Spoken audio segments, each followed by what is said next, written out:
എങ്ങനെ ഉണ്ടായിരുന്നു? Class movie. ഇതിനധികം പേര് ഗംഭീരായിരുന്നു. എങ്ങനെ ഉണ്ടായിരുന്നു ഇന്ദ്രൻ ചേട്ടന്റെ പെർഫോമൻസ്, അതുപോലെ തന്നെ മധുബല മാമിന്റെ ഒക്കെ? അതാണ് ഞാൻ പറഞ്ഞത്, എന്തിനധികം പേര് ഭക്ഷണം പറയില്ലേ, ആകെ 4 പേര് ഗംഭീരം. ക്ലാസ് മൂവി, നല്ലൊരു സൈലന്റ് ഫാമിലി മൂവി എന്ന് പറയാം. കാരണം നല്ല മനസ്സിനെ പിടിച്ചിരുത്തുന്ന മലയാളികൾക്ക് പറ്റിയ നല്ലൊരു സമ്മാനമാണ് നമ്മുടെ മാസ്റ്റർ എന്ന ഡയറക്ടർ നൽകിയത്. നല്ല അടിപൊളി പടം, നല്ല good feeling movie, silent movie. എല്ലാവർക്കും അത് തിയേറ്ററിൽ ധൈര്യമായിട്ട് കാണാം. ആകെ 2-3 കഥ, ഇന്ദ്രൻ ചേട്ടനും മധുബാലയും അടിപൊളിയായിട്ടുണ്ട്. മധുബാലയുടെ നമ്മളെ അടിപൊളി വേഷമല്ല, നല്ല ഉഗ്രം കാരണം.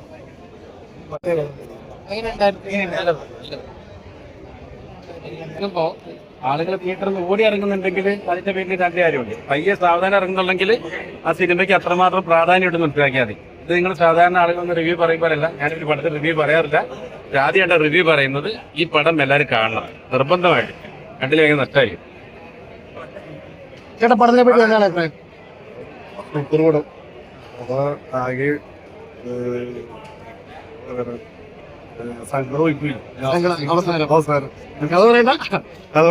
നല്ല ഫിലിം. ഇന്ത്യൻസ് മൊത്തം നമ്മളുടെ കോമ്പിനേഷൻ എങ്ങോട്ടായിരുന്നു? നല്ല കോമ്പിനേഷൻ. ആൾക്കാർക്ക് ആദ്യം വർക്കൗട്ട് ആവാൻ ഡൗട്ട് ഉണ്ടായിരുന്നു, പക്ഷേ സ്ക്രീൻ വന്നപ്പോഴത്തേക്കും നല്ല ഫീലിംഗ് ആയിരുന്നു. ചേട്ടാ, പടത്തെ സൂപ്പർ പടം ഉണ്ടായിരുന്നു. അടിപൊളി അടിപൊളി പടം അടിപൊളി, നല്ല ഫീൽ ഗുഡ് മൂവി ആയിരുന്നു. സൂപ്പർ ആയിരുന്നു.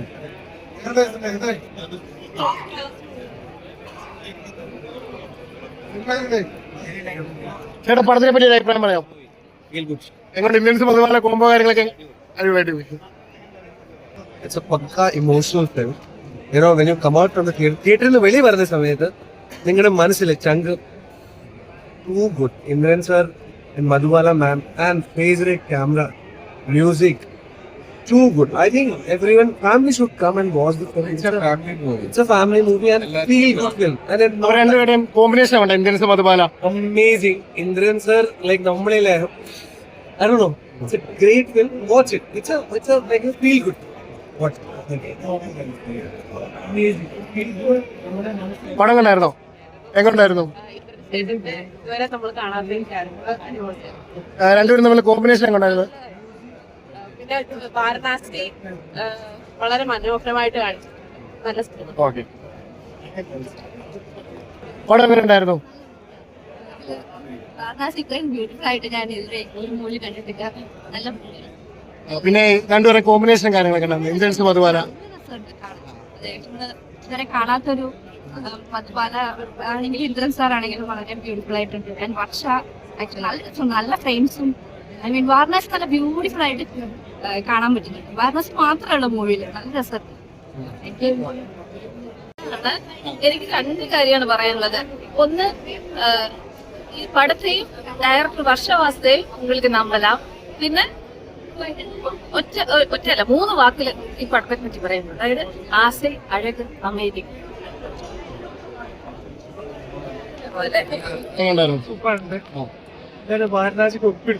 വാരണാസി മൊത്തം ഇന്ത്യൻസും മധുബാലയും തമ്മിലുള്ള ഒരു കോമ്പിനേഷൻ. ആ, വിഷമത്തിയാണ് ഇറങ്ങുന്നത്. പിന്നെ വാരണാസിയും പാട്ടുകളും ഒക്കെ എങ്ങനെയുണ്ട്? ഫാമിലിക്ക് വർക്കായിട്ടുണ്ട്. ആ, ഓക്കെ. അടുത്ത ഘട്ടത്തിൽ കണ്ടിട്ടില്ല. അങ്ങനത്തൊരു ഫീലിംഗ്, ഭയങ്കര ഫീലിംഗ് സൂപ്പറായിരുന്നു. കണ്ടിരിക്കാം. കുടുംബങ്ങൾക്ക് എല്ലാവർക്കും വന്ന് കണ്ട് പറ്റുന്ന സിനിമ.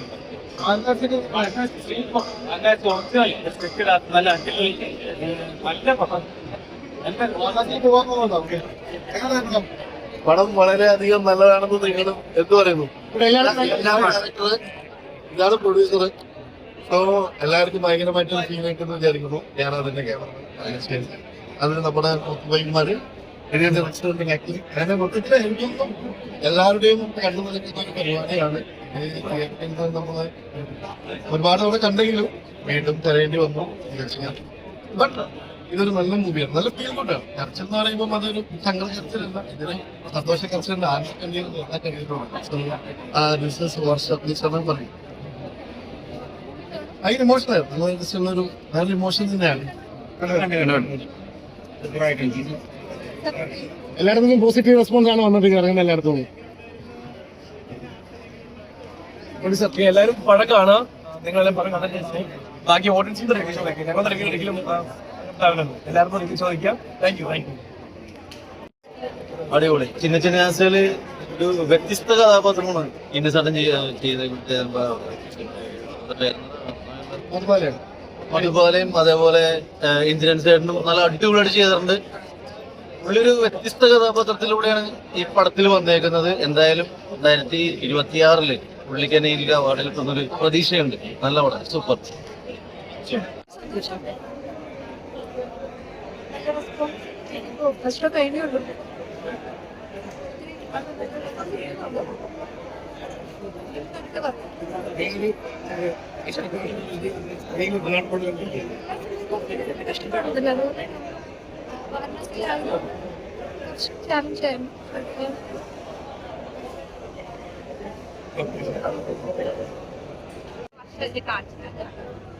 ഇതുവരെ കുറച്ച് നാളുകളായിട്ട് അത് ഞാൻ പറയുന്നില്ല, ഞാൻ പറഞ്ഞു.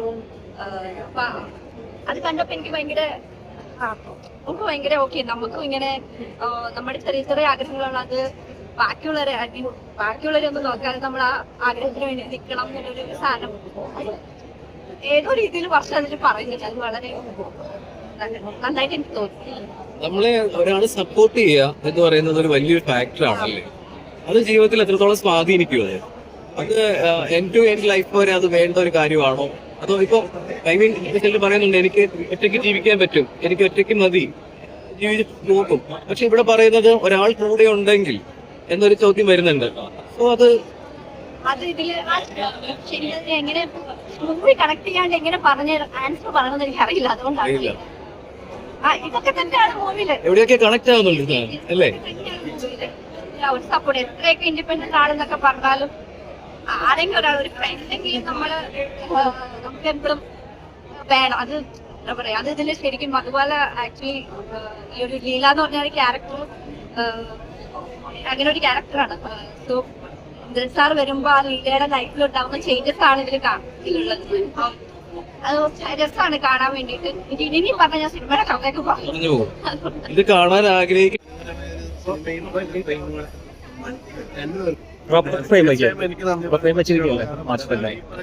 മൂവി ഞാൻ ആക്ച്വലി തമിഴ് മൂവിയാണ് ചെയ്യാൻ പോകേണ്ടിയിരുന്നത്. അപ്പൊ ആ സമയത്ത് ഈ പറയുന്ന തമിഴ് മൂവി ഓൾമോസ്റ്റ് കമ്മിറ്റ് നിൽക്കുന്ന സമയത്താണ് കുറച്ച് കഥ പറയുന്നത്. ഈ കഥ പറഞ്ഞപ്പോഴേക്കും ഞാൻ ശരിക്കും ലോക്കായി. അത് ഒറ്റ കാരണം കൊണ്ടാണ് ഞാൻ പടം ചെയ്തത്. കാരണം വർഷ പറഞ്ഞ ഈ പറയുന്ന വാരണാസിയെ ട്രീറ്റ് ചെയ്യാം, ഇന്ദ്രൻസ് മധുബാല, അവർ രണ്ടുപേരുള്ള ക്യാരക്ടറൈസേഷൻ, ഈ കഥ, അതൊക്കെയാണ് എന്നെ ലോക്ക് ചെയ്തത്. അതിനെനിക്ക് ഫസ്റ്റോട് നന്ദി പറയാനുണ്ട്. ഫസ്റ്റ് പ്ലീസ് എന്നോടൊക്കെ ഞാൻ നന്ദി പറയുന്നത്.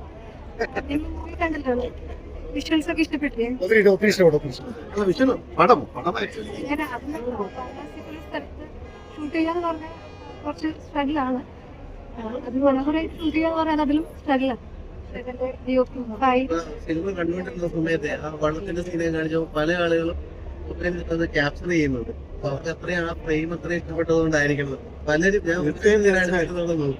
ആണ്. പക്ഷെ അത് എനിക്ക് സങ്കടം മനസ്സിൽ നിങ്ങളങ്ങനെ ചെയ്യല്ലേ. കാരണം വെച്ചാല് ബേബി ഇത് നമുക്ക് OTT ഇറങ്ങി കഴിഞ്ഞാൽ അത് സ്ക്രീൻഷോട്ട് എടുക്കാം. പക്ഷെ ഇപ്പൊ വെച്ചാൽ അത് നിങ്ങൾ ആസ്വദിക്കും. അത് എനിക്ക് സങ്കടമാണ്. നിങ്ങൾ അങ്ങനെ ഒരു ഫോട്ടോയിലേക്ക് പോകുമ്പോൾ ആ ഇമോഷൻ അവിടെ കട്ടായി പോവാന്നുള്ളൊരു സങ്കടം ഉണ്ട് എനിക്ക്. കാരണം വെച്ചാൽ ചെയ്യരുത്. നിങ്ങൾ അത് ഫോട്ടോ ഒക്കെ നമുക്ക് പിന്നെ എടുക്കാം. നിങ്ങൾ പടം ആസ്വദിക്കും. അപ്പോ എന്തായാലും എല്ലാവരും ഇതിന് ശേഷം വാരണാസി പോയി കാണണം. വെരി ഗുഡ് പ്ലേസ്, ഭയങ്കര പീസ്ഫുൾ ആണ്. ഈ പറയുന്ന പോലെ ഇത് വാരണാസി പ്രൊമോഷൻ അല്ല, പക്ഷെ വാരണാസിയിൽ നിന്ന് കിട്ടുന്ന ഒരു എനർജിയാണ് എന്നെ കൊണ്ട് ഈ പടത്തിൽ നന്നായി ചെയ്യിപ്പിക്കാൻ പറ്റിയത്. നമ്മൾ ഫസ്റ്റ് ഇത് എഴുതാൻ പ്രോത്സാഹിപ്പിച്ചത് വാരണാസിയാണ്. സോ ക്രൗഡ് മാനേജ് ചെയ്തത് നമ്മൾ നന്നായിട്ട് തെറിയൊക്കെ കേട്ടു. പക്ഷെ നമ്മൾ റൈറ്റ് സൈഡും ലെഫ്റ്റ് സൈഡും ആൾക്കാരെ ബ്ലോക്ക് ചെയ്തിട്ടാണ് ഷൂട്ട് ചെയ്തത്. വേറെ ഒരു വഴിയില്ലായിരുന്നു. അപ്പൊ നമ്മുടെ ADs ആവട്ടെ, ബിജി ചേട്ടനാവട്ടെ, എല്ലാവരും ധ്യാനു ചേട്ടൻ, അവിടുത്തെ ധ്യാനുബായി, അവിടെ പല ആൾക്കാരൊക്കെ ഹെൽപ്പ് ചെയ്തു. ഇപ്പൊ നമ്മുടെ ADs ഹെൽപ്പ് ചെയ്തു, നമ്മുടെ യൂണിറ്റായ ആൾക്കാരും, സൂര്യവട്ടെ, അരവിന്ദ്, എല്ലാവരും each and every person, Rameesh, എല്ലാവരും, പ്രശാന്ത്, അങ്ങനെ എല്ലാ ആൾക്കാരും ഇതിൽ ഗംഭീരമായിട്ട് മുന്നോട്ട് കൊണ്ട് മാത്രമാണ് ഇത് നമുക്ക് ഇങ്ങനെ ചെയ്യാൻ പറ്റിയത്. ഫുൾ വാരണാസിയല്ല സെറ്റ് അങ്ങനെ ഇട്ടിട്ടുണ്ടോ? ഇല്ലല്ല, ഒന്നും സെറ്റ് ഇട്ടില്ല. എല്ലാം പരസ്യമാണ്. അതായത് പടത്തിന്റെ 1 മിനിറ്റ് മാത്രം ഒന്ന് ജസ്റ്റ് മാറണം, പക്ഷെ അത് 99% വാരണാസിയിലെ ഷൂട്ട് ചെയ്തത് നമ്മള്. അപ്പൊ അതങ്ങനെ തന്നെയായിരുന്നു തീരുമാനം. കഥ അങ്ങനെ തന്നെയാണ് സംസാരിക്കുന്നത്. ലൊക്കേഷനൊക്കെ കണ്ടിരിക്കാൻ ബുദ്ധിമുട്ട്. ഒരുപാട് ബുദ്ധിമുട്ടി, കാരണം ആ ലൊക്കേഷൻ കാണുന്ന സമയത്ത് അവിടെ പോയി ചെടി കെട്ടി കിടക്കുകയാണ് 40 മീറ്ററോളം. അപ്പൊ നമ്മൾ ഈ ഫ്ലാറ്റാണ് ആക്ച്വലി നമുക്ക് ആകെയുള്ള ട്രാൻസ്പോർട്ടേഷൻ, നമുക്ക് നടക്കാൻ മാത്രമേ ഉള്ളൂ. അവിടെ വണ്ടികൾ പോവില്ല, റിക്ഷ പോവില്ല. അപ്പൊ 21 കിലോമീറ്ററോളം നമ്മൾ രാവിലെ വൈകിട്ട് നടക്കും. 21 കിലോമീറ്റർ എന്ന് പറയുന്നത് ഞാൻ ജീവിതത്തിൽ നടന്നിട്ടില്ല ഒരുമിച്ച്. അപ്പൊ 21 കിലോമീറ്റർ വർഷം നമ്മളെല്ലാം ലേഡീസും എല്ലാവരും കൂടി നടന്ന് ഇവിടെ നമ്മുടെ നടന്ന് തിരിച്ചു വരുമ്പോൾ ചെളി കെട്ടിരിക്കുകയാണ്. അപ്പൊ ചെളി കെട്ടിയ സമയത്ത് നമ്മളിങ്ങനെ ചെളിയിലേക്കൂടെ ഇങ്ങനെ വളഞ്ഞ് തിരിഞ്ഞ് ഗല്ലിയിലേക്കൂടെ പോയി തിരിച്ചുകൊണ്ട് അങ്ങനെ ഒരുപാട് ബുദ്ധിമുട്ടി നമ്മള്. പിന്നെ വെയിലുണ്ടായിരുന്നു ആ സമയത്ത്. പക്ഷെ ഷൂട്ടിംഗ് സമയത്ത് ദൈവം സഹായിച്ചിട്ടും നല്ല ക്ലൈമറ്റ് വന്നിട്ടുണ്ട്. അപ്പം അത് നമ്മൾ ഹെൽപ്പ് ചെയ്ത് ദൈവം സഹായിച്ചിട്ടും എല്ലാ രീതിയിലും ഹെൽപ്പ് ഉണ്ടായിരുന്നു. പിന്നെ പ്രൊഡ്യൂസറിനെ ഉറപ്പായിട്ടും, കാരണം നിങ്ങളൊരു മൂവി നമ്മളൊക്കെ കൊണ്ടുവന്ന് പ്രൊഡ്യൂസ് ചെയ്ത് ഫസ്റ്റേയും നമ്മളെയൊക്കെ വിശ്വസിച്ച് ഇങ്ങനൊരു പടത്തിൽ പ്രൊഡ്യൂസ് ചെയ്യാൻ പറ്റിയ ആള്. അപ്പം അദ്ദേഹത്തിന് വലിയ ബിഗ് താങ്ക്സ് കൊടുക്കണം. കാരണം ഇങ്ങനൊരു മൂവി അതും വർഷത്തെ പോലുള്ള ഒരാള് ഡെബ്യൂ ആയിട്ടുള്ള ഒരാളിനെ വിശ്വസിച്ച് ഇറക്കാന്ന് പറഞ്ഞത് എന്താ പറയാ, അതൊരു ടാസ്ക് തന്നെയാണ്. ബട്ട് എന്നിരുന്നാൽ പോലും അവസാനം നമുക്ക് പ്രൊമോഷൻ ആയാൽ പോലും നമ്മൾ അത്രയും ഒരു രീതിയിലും ഒരു കുറവില്ലാതെ നമ്മൾ ഹെൽപ്പ് ചെയ്തു ഭയങ്കരമായിട്ട്. അത് ആ പ്രൊഡ്യൂസറിന്റെ കഴിവാണ്. അദ്ദേഹത്തെ എന്തായാലും ഇതിൽ പരിചയപ്പെട്ടുള്ളൂ. അപ്പൊ അത്രയും ഇതാണ് സ്മരിക്കാന്ന് തന്നെയല്ലേ പറയാ അല്ലേ? ആ ഓക്കെ. കാരണം നമ്മള് ഇന്ദ്രൻ ചേട്ടൻ അഭിനയിക്കുന്ന സമയത്ത് നമ്മൾ വിചാരിച്ചു ഇന്ദ്രൻ ചേട്ടൻ കുറഞ്ഞു പോയോ ബട്ട് ഞെട്ടിച്ചെന്ന് വെച്ചാൽ നമ്മൾ ഡബിങ് ഷൂട്ടിലിരിക്കുമ്പോഴും ഈ പറയുന്ന പോലെ മിക്സിലിരിക്കുമ്പോഴൊക്കെ നമ്മൾ ഓരോ ടൈം ഇവിടെ കാണുമ്പോഴേക്കും തിയേറ്ററിൽ കാണുമ്പോഴത്തേക്കും വേറെ ലെവലിലേക്ക് കയറിക്കൊണ്ടിരിക്കുകയാണ്. മാമിന്റെ അഭിനയം ആവട്ടെ, ഇന്ദ്രൻ അഭിനയം ആവട്ടെ, നമ്മുടെ വിഷ്ണുവിന്റെ അഭിനയം ആവട്ടെ, ഒരു പേഴ്സൺ അവര് ഈ പടത്തിന്റെ ഓവർ ദ ടോപ്പ് പോവാതെ അഭിനയിച്ചു. അപ്പൊ അതുകൊണ്ട് ഈ പടം തിയേറ്റർ വാർത്ത തന്നെയാണ്. കാരണം തിയേറ്ററിന് മാത്രമേ എനിക്ക് ഇത്ര ഇമോഷൻസ് കണക്ട് ആവും. കാരണം ഇതിൽ വേറെ ഡിസ്റ്റർബൻസ് പാടില്ല. നിങ്ങൾ ഇങ്ങോട്ട് തന്നെ കണ്ടിരിക്കണം. നമ്മൾ ഒ ടി ടിയിലൊക്കെ കാണുമ്പോൾ നമുക്ക് നല്ല വാച്ചാണ്. ബട്ട് എന്നിരുന്നാൽ പോലും ഒ ടി ടിയിൽ കാണുന്ന സമയത്ത് നമുക്ക് ഈ പറയുന്ന നമുക്ക് കോൾസ് വരാം, അല്ലെങ്കിൽ നമുക്ക് കോൾസ് എടുക്കാനുള്ള ഓപ്ഷൻ ഉണ്ട്. തിയേറ്ററിൽ നമുക്ക് പറ്റില്ല. കാരണം നമ്മൾ 3 മണിക്കൂർ ഇതിനു വേണ്ടി വെച്ചിരിക്കുകയാണ്. അപ്പൊ ഞാൻ സിനിമ കാണാൻ പോകുമ്പോൾ വൈകിട്ട് ആദ്യം മിസ്റ്റേക്കും പോലെ ഞാൻ സിനിമയിൽ കാണാൻ പോകാന്ന് പറയുമ്പോൾ 3 മണിക്കൂർ പിന്നെ കോൾ ഉണ്ടാവില്ല. പക്ഷെ വീട്ടിലാണ് സിനിമ എന്ന് പറയുമ്പോൾ 100 കോൾ വരും. കാരണം അത് അവർക്കറിയാം വീട്ടിൽ നിന്ന് കാണാനും ഫ്രീ ആണ് പരിപാടി. അപ്പം തിയേറ്ററിലാവുമ്പോൾ നമ്മൾ ഒരാളുടെ ഡിസ്റ്റർബൻസ് ഇല്ലാണ്ട് കാണാം. കാരണം റഹ്മാൻ സാറ് രാവിലെ 3 മണിക്കൊക്കെയാണ് മ്യൂസിക് ചെയ്യുന്നത്. കാരണം എന്താണെന്ന് വെച്ചാൽ ഡിസ്റ്റർബൻസ് ഇല്ല, കോൾ ആരും വിളിക്കലും ശല്യമില്ല. അതുപോലെ തിയേറ്ററിൽ വരുമ്പോൾ നിങ്ങൾക്ക് ആരും കോൾ സെൻഡ് ചെയ്യാനുണ്ടാവില്ല.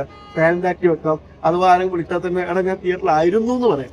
അല്ലാതെ വീട്ടിൽ വെറുതെ കിടന്നുറങ്ങുന്ന ഒരു പറയാം എന്നാലും നിനക്ക് എന്റെ ഫോൺ തുടങ്ങാൻ ചോദിക്കും. അപ്പൊ അത് പറഞ്ഞു വന്നത് തിയേറ്ററിന് മാക്സിമം കാണുക. ഇനി ഇത് ചിലപ്പോൾ ആൾക്കാർ ഒരാഴ്ച കഴിഞ്ഞിട്ട് എല്ലാവരും പറയും ഇത് തിയേറ്ററിന് കണ്ടാൽ മതിയായിരുന്നു, ഒ ടി ടിയിൽ ഭയങ്കര വർക്കായിരുന്നു ഒക്കെ പറഞ്ഞ സംഘമാണ്. കാരണം ഭരതനാട്യം പോലുള്ള സിനിമ നമ്മളെല്ലാവരും ഇവിടെ മലയാളത്തിൽ തിയേറ്ററിൽ കാണുന്ന പടം നമ്മളെല്ലാവരും ഒ ടി ടിയിൽ വിജയിപ്പിച്ചു. എന്ത് കാര്യമുണ്ടായി? പക്ഷെ അവര് എന്തുകൊണ്ട് മോഹിനിയാട്ടം എന്ന് പറഞ്ഞ പടം സെക്കൻഡ് ഉണ്ടാക്കിയത് തിയേറ്ററിൽ വൻ വിജയമായി. അപ്പൊ അതുകൊണ്ട് അതാ പറഞ്ഞത്, ഭരതനാട്യം പോലുള്ള പടമൊക്കെ തിയേറ്ററിൽ വാച്ചുണ്ടായിട്ടും നമ്മളെ ആൾക്കാരാണ് അത് ഒ ടി ടിയിലെത്തുമ്പോൾ ഭയങ്കര ഹിറ്റാന്ന് പറയുന്നു. പക്ഷെ അത് ചെയ്യരുത്. നമ്മൾ തിയേറ്ററിൽ കാണാൻ പറ്റുന്നത് തിയേറ്ററിൽ മാക്സിമം കാണാം. എന്തായാലും നന്നായി വന്നിട്ടുണ്ട്. ഗോവിന്ദാസിന്റെ മ്യൂസിക്കിനെ പറ്റി നല്ല പ്രതികരണമാണ്. ഞാൻ പറഞ്ഞു ഓരോ ആൾക്കാരും മിസ്സായി പോകുന്നതാണ്. രംഗൻ ചേട്ടന്റെ എൻ്റെ സറൗണ്ട് മ്യൂസിക് എല്ലാം ഈച്ച് ആൻഡ് എവരി. കാരണം ഗോവിന്ദ മ്യൂസിക് എന്റെ ഈ പറഞ്ഞ വിഷ്വൽസിനെ ലിഫ്റ്റ് ചെയ്യാൻ ഭയങ്കരമായിട്ട് സഹായിച്ചു. ഇമോഷൻസ് ഭയങ്കരമായിട്ട് കൊണ്ടുവരാൻ സഹായിച്ചു. കാരണം ചില ഏരിയയിലൊക്കെ മൈന്യൂട്ടായിട്ടൊക്കെ പിടിച്ച്, അതായത് അനാവശ്യമായിട്ട് വെറുതെ മ്യൂസിക് ചെയ്യാതെ കറക്റ്റായിട്ട് ഈ പടത്തിന് വേണ്ടിയിട്ടുള്ള എല്ലാ പരിപാടിയും ഗോവിന്ദ് ഗംഭീരമായി ചെയ്തു. എനിക്കറിയില്ല ആരൊക്കെ മിസ് ചെയ്തു എന്ന് അറിയില്ല. But each and every one ഈ പടത്തിൽ നന്നായി ചെയ്തിട്ടുണ്ട്. And thank you so much. ഇത് നമ്മളൊരു ടീം വർക്കാണ്. അതുകൊണ്ട് അപ്പോ മലയാള സിനിമയ്ക്ക് ഒരു എന്താ പറയാ സ്ത്രീ സംവിധായകർ ഭയങ്കരമാണല്ലേ? അതും വളരെ ചെറുപ്പത്തിൽ തന്നെ രണ്ടാമത്തെ ചിത്രം ഇന്ന് ബിഗ് സ്ക്രീനിൽ ഇറങ്ങിയിരിക്കുകയാണ്. ആ ഒരു പ്രത്യേകത കൂടി നമ്മുടെ ഇന്നത്തെ ചിന്ന ചിന്ന യാത്രയിലുണ്ട്.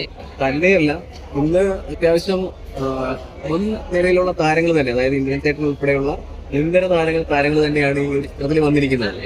അപ്പൊ നമുക്ക് ഈ മധുബാല അതുപോലെ തന്നെ ഇന്ദ്രൻ ചേട്ടൻ എന്ന് പറയുന്ന ഒരു കോമ്പിനേഷൻ ഈ ഒരു ചിത്രത്തിൽ എത്രത്തോളം വർക്ക്ഔട്ട് ആയിട്ടുണ്ട്? നന്നായിട്ട് അവർ രണ്ടുപേരും നന്നായിട്ട് തന്നെ ചെയ്തിട്ടുണ്ട്. പിന്നെ അതുപോലെ തന്നെ ഇന്ദ്രൻ ചേട്ടനും മധുബാലയും, ഇന്ദ്രൻ ചേട്ടന്റെ നമ്മൾ ഇതുവരെ കാണാത്ത ഒരു ക്യാരക്ടർ, മധുബാമിന്റെ ആണെങ്കിലും ഇതുവരെ കാണാത്ത ഒരു ക്യാരക്ടർ. മധുബാല മാം കുറെ നാളുകൾക്ക് ശേഷം മലയാളത്തിലേക്ക് നല്ലൊരു തിരിച്ചുവരവ്, നല്ല കോമ്പോയാണ്. അതുപോലെ തന്നെ ഇതിനകത്ത് പറയേണ്ട ഒരു പ്രത്യേക കാര്യങ്ങൾ തന്നെയാണ് മ്യൂസിക് എന്ന് പറയുന്നത്. അതെ, അതുപോലെ തന്നെ ഈ ഒരു ചിത്രത്തിലേക്ക് വാരണാസി പശ്ചാത്തലമാണെങ്കിലും കഥക് ഒക്കെ ആയിട്ടൊരു ഡാൻസിന്റെ ഒരു അതെ. പശ്ചാത്തലം. അതുപോലെ തന്നെ ഇപ്പം ഗോവിന്ദ് വസന്ത മ്യൂസിക്, അതുപോലെ തന്നെ ആ വാരണാസിയുടെ ബാക്ക്ഗ്രൗണ്ട്, ഇന്ദ്രൻസ് മധുബാല, നല്ലൊരു കോംബോയാണ്. നല്ല എല്ലാവർക്കും മസ്റ്റ് വാച്ച്. നമുക്ക് ഒരുപാട് വലിയ സിനിമയല്ല, ചെറിയൊരു സിനിമ, നല്ല സിനിമ. സ്ത്രീകൾക്ക് കൂടുതൽ റിലേറ്റഡ് ആയിട്ട് വരുന്ന ഒരു പടം കൂടിയാണെന്ന് പറഞ്ഞാൽ അത് അംഗീകരിക്കും. സ്ത്രീകൾക്ക് റിലേറ്റഡ് ആയിട്ട് വരുന്ന പടമാണെന്ന് ചോദിച്ചാൽ അങ്ങനെ എനിക്ക് തോന്നിയില്ല. പക്ഷെങ്കിൽ ചെയ്തവരെല്ലാം നല്ല രീതിയിൽ, നല്ല ഒരുപാട് ക്യാരക്ടേഴ്സ് ഒന്നും ഇല്ലെങ്കിലും കുറച്ച് ക്യാരക്ടേഴ്സിനെ വെച്ചിട്ട് നല്ല രീതിയിൽ നല്ല സിനിമയാണ്, നന്നായിട്ട് കൊണ്ടുപോയിട്ടുണ്ട്. എല്ലാ സ്ത്രീകളുടെ ഉള്ളിലും ഒരു ചെറിയ ചെറിയ ആശകൾ ഉണ്ടാവും. അതെ, ഫുൾഫിൽ ചെയ്യുക എന്ന് പറയുന്നത് അവരെ അടുത്തറിയുന്ന ആള് വരുമ്പോഴാണ് അത് സാധിക്കുക എന്ന് പറയുന്നത്. ഇതൊക്കെ ചിലപ്പം ജീവിതത്തിലേക്ക് കടന്നു പോകുമ്പോൾ എല്ലാം ഈ പറഞ്ഞ പോലെ ചെറിയ ചെറിയ ആഗ്രഹങ്ങളെല്ലാം മാറ്റി വെച്ചിട്ടായിരിക്കും അവരുടെ ജീവിതം മുന്നോട്ട് കൊണ്ടുപോകുന്നത്. അങ്ങനെയുള്ള ആളുകൾക്ക് ഭയങ്കര റിലേറ്റഡ് ആയിട്ട് തോന്നുന്ന ഒരു പടമാണ് തോന്നുന്നത്. ഇപ്പോഴത്തെ ജനറേഷനിൽ എനിക്ക് തോന്നുന്നില്ല. പണ്ടത്തെ ജനറേഷനിൽ എന്താണ് വീട്, അങ്ങനെ ഒരു ഫാമിലിക്ക് വേണ്ടിയിട്ട് മാത്രം ഒതുങ്ങിയിട്ട് നിൽക്കുന്നവരും യാത്രകൾ പോകാൻ കഴിയാത്തവരും അങ്ങനെയുള്ളവർക്ക് നന്നായിട്ട് കണക്ട് ആവുന്ന സിനിമയാണ്. ഒരു യാത്രയിലേക്ക് പുറപ്പെടുമ്പോൾ തന്നെയാണല്ലോ വേറൊരാളെ കണ്ടുമുട്ടുന്നത്, അതെ അല്ലേ? അതിലൂടെയാണ് അവർ ആ പറഞ്ഞിട്ടുള്ള ഒരു ആശയങ്ങളെല്ലാം, അവരുടെ ജീവിതത്തിലെ ആശയങ്ങളെല്ലാം സഫലമാകുന്നത്. അപ്പൊ അതില് അവസാന ഘട്ടമൊക്കെ നമുക്ക് വല്ലാത്തൊരവസ്ഥയിലേക്കാണ് നമ്മളെ കൊണ്ടുപോകുന്നത് തന്നെ. അപ്പൊ മുൻപേ നമ്മൾ പറഞ്ഞ കാര്യങ്ങളുമായിട്ട് ബന്ധപ്പെടുന്നില്ലേ? അതായത് ജീവിതത്തിൽ ആരെങ്കിലും ഒരാളൊക്കെ വേണം നമ്മുടെ കൂട്ടിനായിട്ട്. എല്ലാവർക്കും ആരെങ്കിലും ഒരാളെ ഏതെങ്കിലും ഒരു പോയിന്റിൽ ആവശ്യമായിട്ട് വരുമല്ലോ. നമുക്ക് മെന്റലി സപ്പോർട്ട് ചെയ്യാൻ വേണ്ടിയിട്ട് ആരെങ്കിലും ഒക്കെ ആവശ്യമായിട്ട് വരും.